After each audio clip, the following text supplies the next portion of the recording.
Pensiunan Jenderal Bintang 3 Amerika Serikat membocorkan kelemahan operasi terakhir Amerika Serikat di Afghanistan.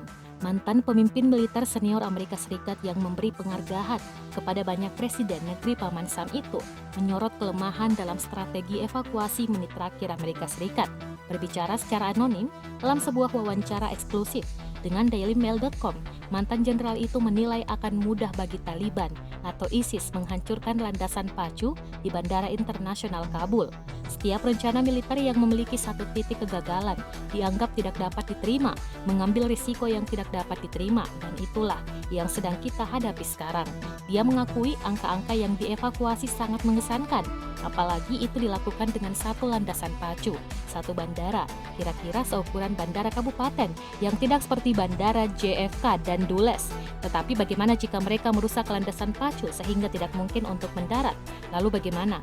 Atau sebuah pesawat mendarat tanpa izin dan meledakkan dirinya di landasan. Dengan kata lain, itu adalah satu titik kegagalan, itu kelemahan mendasar.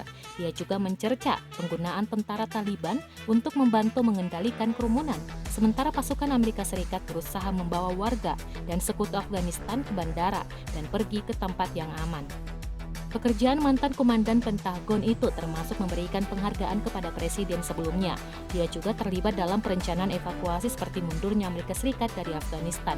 Dia memperingatkan bahwa eksekusi yang ceroboh dari pintu keluar Afghanistan dapat mendorong kekuatan musuh lainnya untuk meremehkan kekuatan militer Amerika Serikat.